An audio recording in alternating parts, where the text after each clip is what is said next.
Hi everyone, welcome back to our channel. Bex here today to film one of my favorite videos that I film every year, and that is talking about the books that I'm excited to read in the upcoming year. I am sticking with 10 books. I don't read enough to keep that number climbing. A lot of people are doing 21 for 2021, I presume, but not me. I feel like I have a good mix of fiction, nonfiction, and genres within each, so let's get started. The first book that I am very excited to read in 2021 is Nevermore, The Trials of Morrigan Crow by Jessica Townsend. This is a book that has been getting a ton of buzz on BookTube. Lots of people love it. The third book came out semi-recently, so it's been making the rounds again, and I managed to pick this up in a thrift store. I was very lucky to just happen to go to the children's section thinking to myself, if I find this book, that'll be awesome. It'll be a good day. And I did, so now I have it. Les loves these books, so I know she is very excited for me to read this as well. I'm sure the majority of you have heard a synopsis of this before, so very quickly for those if you have not, Morrigan Crow is whisked off to a magical city called Nevermore, where she has to go through these trials in order to join a wondrous society. So it is a middle grade fantasy adventure book. Second on this list is The Greek Coffin Mystery by Ellery Queen. This is one of the beautiful Penguin drop caps editions that was given to me as a gift a fair few number of years ago, but now it is finally the time to read it.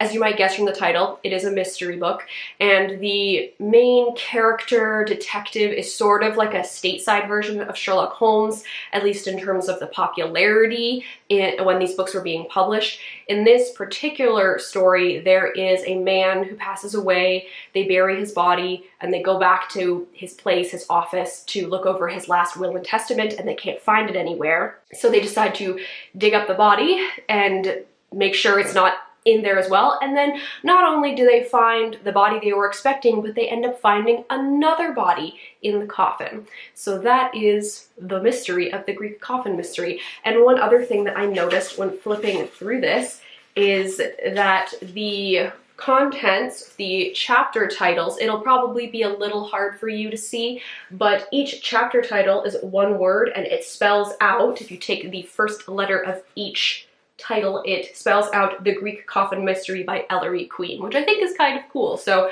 I have a feeling I'm going to be in for a good time. The first nonfiction book on this list is The Children's Blizzard by David Laskin. I picked this up at a library book sale haul in 2019, I believe, because there were sadly no library book sales in 2020. This is about a devastating blizzard that hit the US prairies and probably the Canadian prairies as well in 1888, and on the inside flap here, it has a nice little summation. It says, in 3 minutes, the front subtracted 18 degrees from the air's temperature. Then evening gathered in, and temperatures kept dropping in the northwest gale.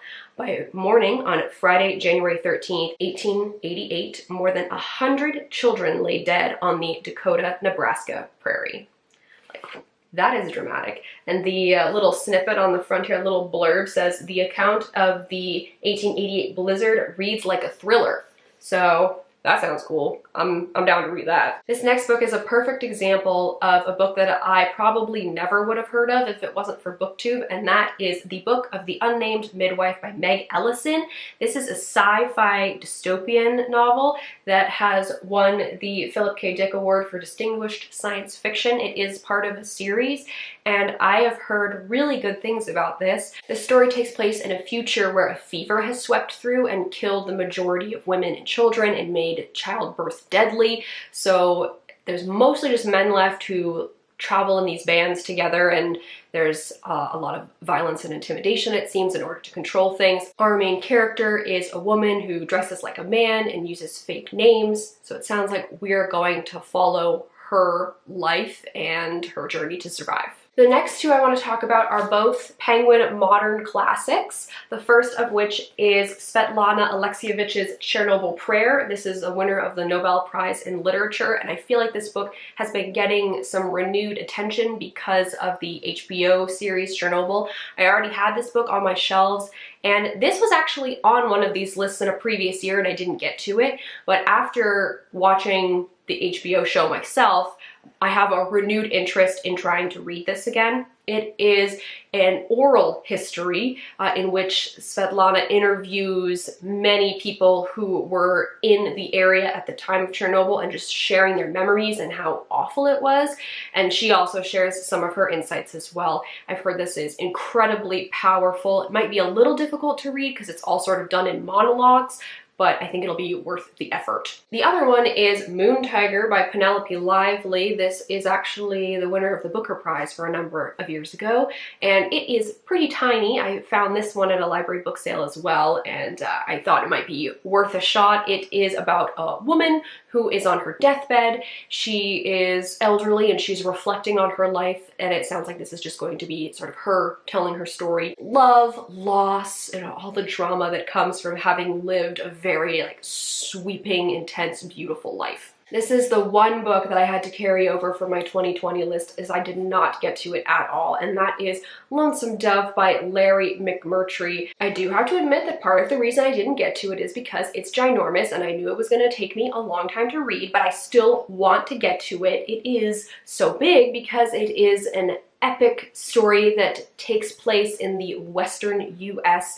On the back here it says, if you read only one Western novel in your life, read Lonesome Dove. I have heard people on BookTube talk about how fantastic this book is, so that's what pushed me to actually pick it up, because I would not invest my time in this if I had not heard about how great it was multiple times. And I don't really know anything about it other than it is an epic story. There's love, adventure, and just life on the frontier. So in this little Texas town of Lonesome Dove, so I'll get to find out what exactly that entails. I then have The Line Becomes a River, Dispatches from the Border by Francisco Cantu. This is a nonfiction book in which Francisco tells his story of living near the border, working at the border, and how that affects his life. In this case, he is talking about the US-Mexico border. He worked as a Border Patrol agent from 2008 to 2012, and this is going to share his thoughts and feelings on that experience. Second to last is a very popular book, and that is The Nightingale by Kristen Hanna. I know many people are tired of historical fiction that takes place during World War II, but I am not. This one follows two sisters who are living in France right before the Nazi invasion. They are very different people, and their personalities, their choices, lead them onto very different journeys. One of the sisters actually has to house some soldiers, Nazi soldiers, and has to make some decisions in order to protect herself and her daughter. And then the other sister looks like she goes into the French resistance. So it'll be very cool to sort of hear the story of what these women were doing on the home front rather than in actual battles being fought. It seems like this is the kind of thing where if you are a fan of historical fiction, you are going to love this book, so I really hope that's me. And finally, my last book that I would like to get to in 2021 is 1776 by David McCullough. This is a book that I have had on my TBR shelf for a long time. I think we're coming up on 8 years, maybe even 9 years at this point, and it's just one of those ones where I knew someday I was going to want to read it, and the last few months I've been getting that urge. This is a very in-depth look at the year 1776 from both the American and British perspectives.